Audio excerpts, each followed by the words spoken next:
रेत के नीचे दबी ये दीवार, टूटे पत्थर और खामोश खंडहर, ये कोई आम कहानी नहीं कहते हैं। ये उस सभ्यता की आखिरी सांसें हैं जिसने अपने समय से हजारों साल आगे सोचने का साहस किया था। कल्पना कीजिए, समय की रेत उल्टी बह रही है, आधुनिक दुनिया धुंध में खो रही है और हम पहुंच रहे हैं आज से लगभग 5000 साल पहले, एक ऐसे युग में जहां इतिहास जन्म ले रहा था। यह है सिंधु नदी, शांत, विशाल और जीवनदायिनी। इसके किनारे बसने लगे लोग और यहीं से शुरू हुई एक ऐसी सभ्यता जिसने प्रकृति के साथ संतुलन बनाकर जीवन जीना सीखा। यह कोई ऐसे शहर की कहानी नहीं है, यह हजारों किलोमीटर में फैले उन नगरों की दास्तान है जो एक ही सोच, एक ही अनुशासन और एक ही संस्कृति से जुड़े हुए थे। यह है हड़प्पा, जहां हर ईंट तय माप की है, हर सड़क एक योजना के तहत बनी है और हर मोड़ यह बताता है कि यहाँ अव्यवस्था के लिए कोई जगह नहीं थी। मोहनजोदड़ो, आज जिसे हम मृतकों का टीला कहते हैं, कभी यहाँ जीवन की धड़कन सबसे तेज थी। बाजार खिले हुए थे और गलियां लोगों की आवाजों से गूंजती थी। सीधी सड़कें एक दूसरे को काटते सही कौन, यह सब संयोग नहीं था, यह उस सोच का प्रमाण है जो आज के आधुनिक शहरों को भी चुनौती देती है। स्वच्छता यहाँ सुविधा नहीं, नियम थी। घर घर से जुड़ी नालियाँ और भूमिगत सीवर यह साबित करते थे कि हड़प्पावासी स्वच्छता का महत्व भली भांति से जानते थे। ये सिर्फ ईंटों से नहीं बने थे, ये एक सुसंस्कृत जीवन की पहचान थे, जहां हर परिवार को सम्मान, निजता और सुविधा मिलती थी। ग्रेट बाथ, जहां पानी केवल शरीर को नहीं बल्कि आत्मा को भी शुद्ध करता था।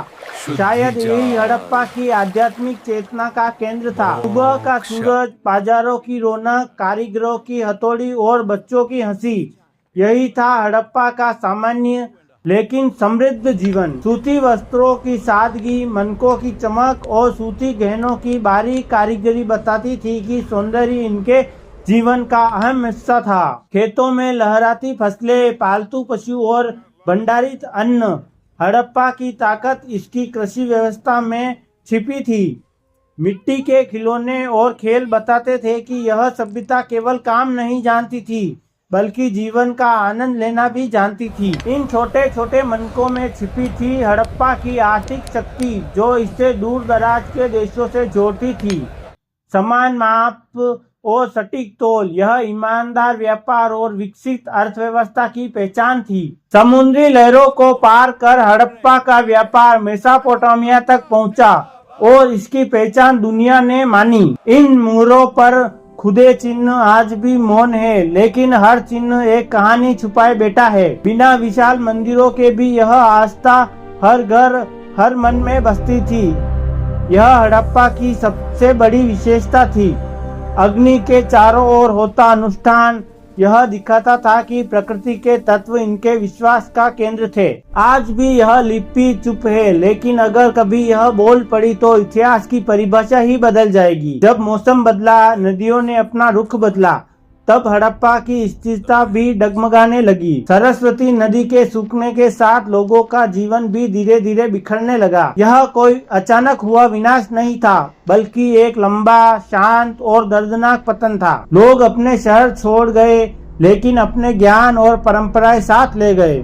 समय बदला, रूप बदला, लेकिन हड़प्पा की जड़ें नई वैदिक संस्कृति में समा गई। हड़प्पा समाप्त नहीं हुई, उसे बस एक नया रूप धारण कर लिया। आज का भारत जब पीछे देखता है तो हड़प्पा की पहचान साफ दिखाई देती है। इतिहास हमें चेतावनी देता है कि जो प्रकृति से संतुलन तोड़ता है वह स्वयं मिट जाता है। हड़प्पा सभ्यता हमें सिखाती है कि सच्चा विकास वही है जो प्रकृति, समाज और संस्कृति के साथ संतुलन बनाकर चले।